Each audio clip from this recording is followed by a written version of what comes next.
새벽 예배 나오신 성도 여러분들을 진심으로 환영합니다. 우리 기도하고 하나님의 말씀 받도록 하겠습니다.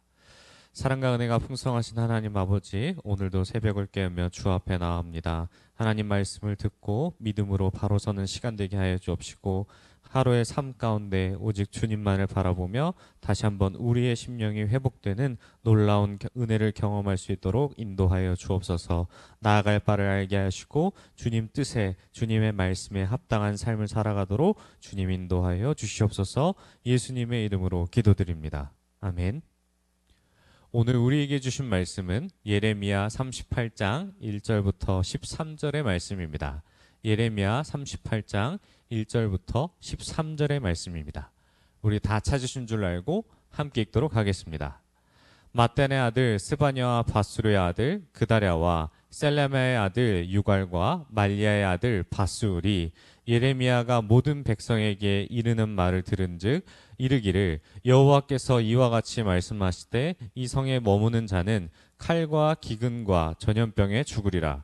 그러나 갈대아인에게 항복하는 자는 살리니 그는 노량물을 얻음같이 자기의 목숨을 건지리라. 여호와께서 이와 같이 말씀하시니라. 이 성이 반드시 바벨론의 왕의 군대의 손에 넘어가리니 그가 차지하리라 하셨다 하는지라. 이에 그 고관들이 왕께 아뢰되 이 사람이 백성의 평안을 구하지 아니하고 재난을 구하오니 청하건대 이 사람을 죽이소서. 그가 이같이 말하며 이 성에 남은 군사의 손과 모든 백성의 손을 약하게 하나이다.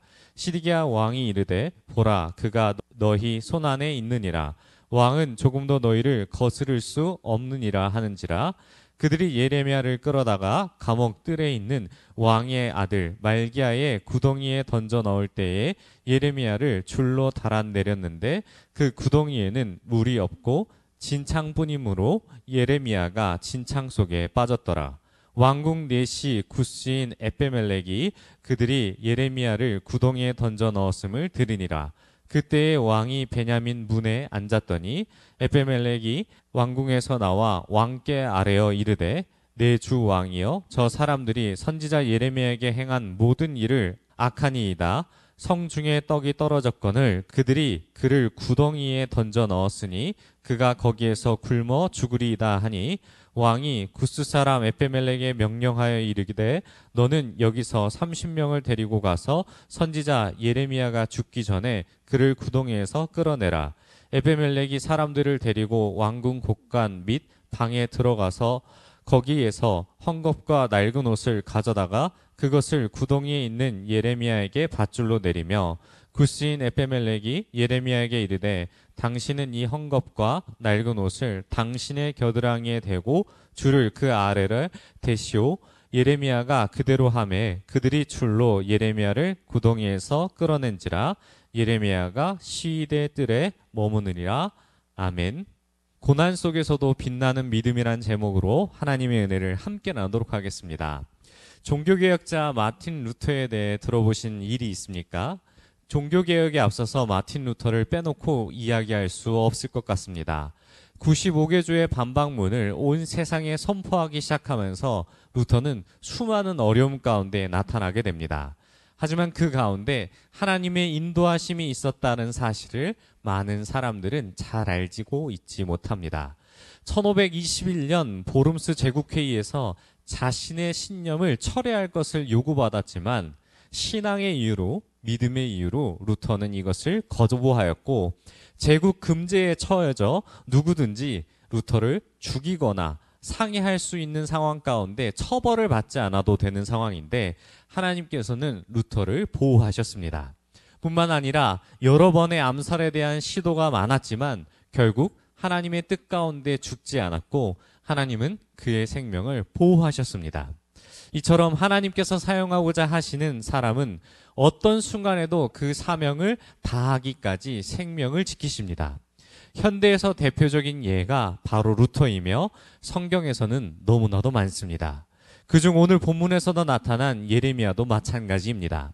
예레미야도 하나님의 말씀을 전하는 곳곳마다 위험이 도사리고 있었습니다. 예레미야는 이스라엘 백성에게 세 가지를 선포합니다. 먼저는 이 성에 머무는 자가 칼과 기근과 전염병으로 죽을 것을 이야기하고, 두 번째는 갈대아인 곧 바벨론에게 항복하는 자는 산다고 이야기합니다. 그리고 마지막 세 번째로는 이 성이 반드시 바벨론 왕의 군대에게 넘어간다라는 것을 선포하고 있습니다. 하지만 사람들이 예레미야를 찾았던 목적은 다른 목적입니다. 곧 회복될 것을 소망의 말을 들으러 예레미야를 찾아갔는데, 그런 위로의 말을 하기보다 백성의 평안은 구하지 않고 오직 재난을 구하니 사람들이 모여 왕께 이런 이야기를 합니다. 그래서 왕은 하지 못하여 백성들의 사기와 그 모든 군사들의 사기를 꺾는다 하여 이것을 허용하고 맙니다. 만약 전쟁을 앞둔 시기라면 그 누가 이렇게 행동하는 사람이 있다면 진이 빠질 것입니다. 하지만 분명한 것은 이런 말을 하는 주체자가 누구인지, 누가 이 말을 하게 하는지를 생각했다면 이들의 행동은 이 말씀을 듣고 달라져야 할 것입니다. 결국 여러 가지 상황을 들은 시드기야는 5절에 예언자를 보호하기보다 죽을 것을 허용하고 맙니다. 예레미야는 부당한 상황에서 어떠한 말도 하지 못하고 감옥에 갇히게 됩니다. 이 감옥은 말기야의 구덩이로 기록되어 있습니다. 과거 예레미야가 고관들의 집에 갇힌 것과 구덩이에 갇힌 것은 상당히 대조가 됩니다. 고대 이스라엘 사람들은 물 웅덩이를 팠고 물이 메마른 그런 웅덩이는 감옥으로도 사용하였습니다. 그런 곳에 예레미야가 던져졌고 물 웅덩이에 물이 없고 진창, 곧 진흙밖에 없었다고 기록하고 있습니다. 구덩이에 물이 없다라는 것은 예레미야 내에 먹을 것이 없는 상태를 상징하며, 먹을 것뿐만 아니라 마실 물도 없는 매우 척박하고 심각한 상태임을 상징적으로 드러내고 있습니다. 하지만 그런 것도 잠시 하나님께서는 죽을 뻔한 위치에 있는 이 예레미야를 구원하시기 시작하십니다. 왕궁의 내시이자 구스인인 에베멜렉을 사용하셔서 예레미야가 구덩이에 던져졌음을 듣고 움직이게 하십니다. 그래서 에베멜렉은 왕을 찾아가 아뢰기 시작합니다. 여기서 내시는 환관으로 생각할 수 있지만 고위 관료의 뜻으로도 이해할 수 있으며, 출신이 언급되는 것으로 보아 시드기야 시기에 이방인이 고위 관료에 있다라는 것은 그가 맡은 위치가 매우 중요한 일임을 유추할 수 있습니다. 또 왕에게 직접적으로 말할 수 있는 위치로 보아 매우 중요한 요직에 있음을 이해할 수 있습니다. 우리 9절과 10절 말씀을 함께 읽겠습니다. 내 주 왕이여, 저 사람들이 선지자 예레미야에게 행한 모든 일은 악하니이다. 성 중에 떡이 떨어졌거늘 그들이 그를 구덩이에 던져 넣었으니 그가 거기에서 굶어 죽으리이다 하니, 왕이 구스 사람 에베멜렉에 명령하여 이르되 너는 여기서 30명을 데리고 가서 선지자 예레미야가 죽기 전에 그를 구덩이에서 끌어내라. 아멘. 에베멜렉은 선지자 예레미야를 가두라고 말한 사람들을 모두 악하다고 왕에게 고발합니다. 뿐만 아니라 성중에 떡이 떨어졌다라는 것은 예루살렘에 사람이 버티기 어렵게 되었고, 예레미야가 빠진 구덩이도 마찬가지로 마실 물조차 없기에 굶어 죽을 수밖에 없으니 하나님의 선지자의 생명을 살리셔야 한다라는 것을 돌려 말한 것이죠. 시드기야는 이 말을 듣고 즉각 반응하여 에베멜렉에 명령하여 30명을 데리고 가서 죽기 전에 그를 꺼내오라고 명령합니다. 그리고 왕궁의 곳간 아래의 방에 들어가 헝겊과 낡은 옷을 가져다가 구덩이에 있는 예레미야를 밧줄로 내립니다. 그리고 구덩이에 빠진 예레미야를 헝겊과 낡은 옷을 겨드랑이에 대고 있으면 우리가 끌어내 주겠다고 이야기하며 예레미야를 구덩이에서 구출해냅니다. 사랑하는 성도 여러분, 오늘 말씀을 통해 우리는 무엇을 붙잡을 수 있겠습니까? 하나님이 하시는 일을 생각해 보면 우리는 놀랄 수밖에 없습니다. 바울의 경우도 마찬가지입니다. 예레미야도 마찬가지입니다. 유일하게 달랐던 부분은 바로 예수님 한 분밖에 없습니다. 우리는 이 모습을 보면서 사건의 원인과 결과는 것보다 본질을 바라보길 원합니다. 만약 에베멜렉이 하나님의 사람이 아니었었다면 예레미야는 죽고 말 것입니다. 예레미야 역시 에베멜렉이 아니었으면은 더 이상 하나님의 말씀을 전달하는 상황이 되지 않았을 것입니다. 유대인은 선지자를 죽이려 하는데 이방인은 도리어 선지자를 살리려 합니다.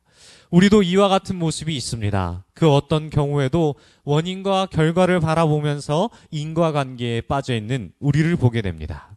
하지만 어떠한 경우에도 성경은 인과관계를 보는 것이 아니라 하나님과의 기준에서, 하나님의 관계 기준에서 말씀하고 계십니다. 예수님도 마찬가지였으며 바울도 마찬가지였으며 예수님도 하나님의 뜻을 위해 우리와 관계를 다시 한번 세우기 위해 십자가를 지우셨습니다. 오늘 말씀을 통해 우리 삶 가운데의 어려움 속에서 하나님의 보호와 인도하심이 있음을 신뢰하며 나아가는 저와 여러분이 되시길 축복합니다. 예수님도 하나님을 신뢰하며 나아가셨으며 우리 주변에도 도움이 필요한 사람이 반드시 있을 것입니다. 그럴 때에도 우리도 에베멜렉처럼 하나님께서 함께 하심을 믿고 우리 주변에 용기를 내어 주변에 도움이 필요한 사람에게 용기 있게 나아가는 저와 여러분이 되시길 축원합니다. 우리 들은 말씀 생각하며 함께 기도하도록 하겠습니다. 하나님 아버지, 예레미야와 마틴 루터처럼 어떤 어려움 속에도 우리가 믿음을 지키고 진리를 전할 수 있는 믿음과 용기를 허락해달라고, 우리의 삶 가운데에 하나님의 말씀을 굳게 붙잡고 담대하게 나아갈 수 있도록 인도해달라고 우리 주여 한번 부르시고 통성으로 함께 기도하겠습니다. 주여, 하나님 아버지 말씀 가운데 은혜를 주시니 감사합니다. 더욱더 하나님의 말씀을 붙잡고 나아가길 소망하오니 믿음 가운데, 말씀 가운데, 우리의 삶 가운데에 주님의 말씀을 굳게 잡고 신뢰하며 나아가는 우리가 될 수 있도록 인도하여 주옵소서. 어떤 어려움 속에도 우리가 믿음을 지킬 수 있도록 우리를 붙잡으시고 인도하시고 보호하여 주시옵소서. 우리 또한 계속해서 기도하겠습니다. 에베멜렉처럼 우리 주변에 도움이 필요한 사람들을 위해 헌신하는 우리가 되게 하여 주시옵소서. 우리에게 주님의 사랑과 자비를 보여주시고 그 사랑을 통해 이웃을 돌보고 섬길 수 있는 마음 허락해달라고 함께 기도하시고, 우리가 가지고 온 각자의 기도 제목 가지시고 기도하다가 돌아가도록 하겠습니다. 주여.